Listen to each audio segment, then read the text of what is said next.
obviously offers greater safety in terms of the waterway coming through here, and as well as potential savings to consumers throughout the Lafayette area with a very progressive mayor, John Dennis. It's a very complex plant, and I would just say that I'm still looking forward to the tour and finding out precisely how they made the scientific and physical adjustments, but it's a remarkable opportunity. Do you think it speaks to just your view on help from the federal government compared to your opponents? Well, certainly I've tried to assist projects that were important to Indiana to obtain federal funds. I've taken the position that the Congress has appropriated blocks of money for wastewater treatment facilities, or for highways for that matter, for bridges, for education, for many projects. The way that I would like to see it happen is that I would identify things that I believe are worthy, put them on my website, work through the subcommittee, and then the committees of appropriation have votes in the Congress on them, and the Congress would make the decisions. Now, many of my colleagues who have found earmarks to be reprehensible have said no earmarks, which means simply that somebody who is a bureaucrat sitting in a chair there in some office in Washington is going to make decisions that we used to make in Congress. I think that's a bad deal. I don't think people understand it. They've been sold by somebody that earmarks are bad, but I would say that earmark that identify on your own website that you must stand at least whatever the criticism may be in this state, because other communities say, well, why not us, and so forth, that other members have to vote on is a very important situation.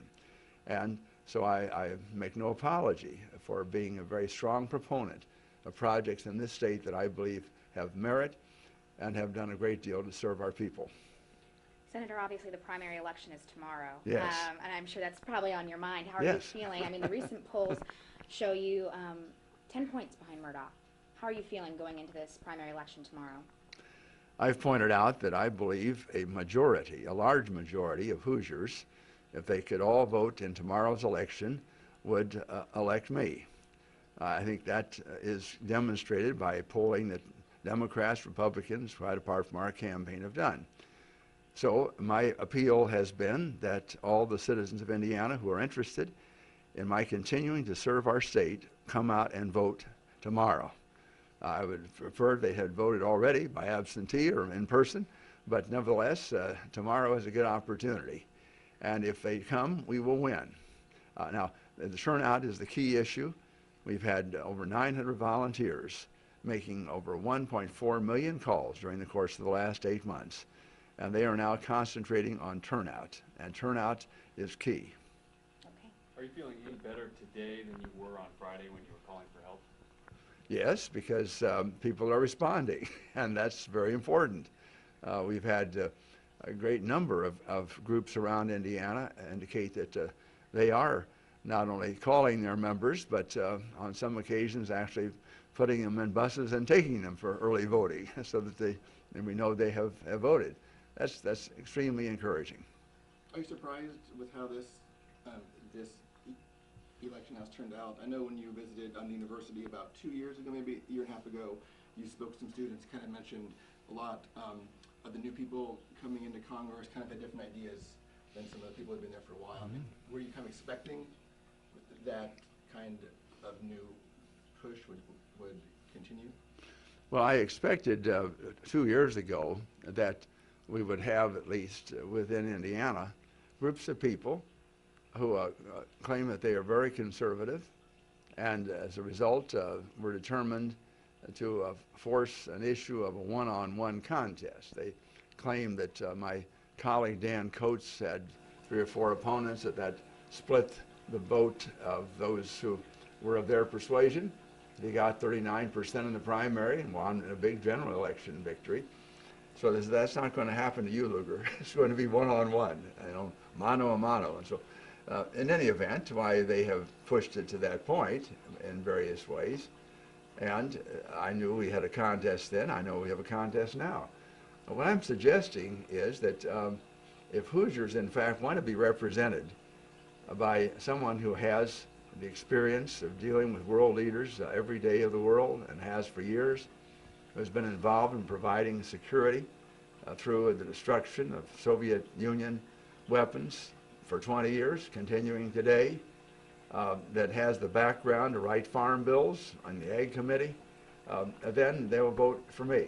And they'll do so because they believe as Hoosiers that they're going to have the very best representation from me and from a very talented staff of people that we've built over the years that really perform miracles every day for people all over Indiana. Now, my opponent, whatever his qualifications, can't reproduce that. And so I'm saying to everybody, if you are a Republican, an independent, a Democrat, don't know where you are, back and forth, please vote for me tomorrow, because this is the definitive, this is the key vote of the year as far as the Senate is concerned. Senator, your campaign put out a statement yesterday that they believe Richard Murdoch would lose a general election to Joe Donnelly. Is that your belief, that he would lose if he is the nominee? I have no way of predicting these campaigns. I would just say simply that one of the Howie polls indicated that my opponent running against Donnelly would be a 35 all or something of a 50-50, that I would have a 17-point lead. Other polls may have occurred elsewhere. I would simply say that I believe I have a far better chance of winning the general election. I would make that statement categorically. What role have super PACs played in this campaign? Well, super PACs have played quite a role. So have other organizations that are not super PACs. Club for Growth, for example, or Freedom Works, identified themselves and their monies. But this has been a playground for groups all over America who, in my judgment, couldn't care less about either of the two candidates. They're trying to exert their authority, their power, their ability to shove Hoosiers around and push back and forth and show they've got clout. Now, I object to that, and I object to not only because millions of dollars have been spent on negative ads coming in, not in behalf of anybody but against me, but nevertheless, that has been the nature of this because there's no other contest going on. This is, if you want to at least exert to show to your stockholders, to your givers, whoever, that you've got clout, you've got to go somewhere and fight somebody.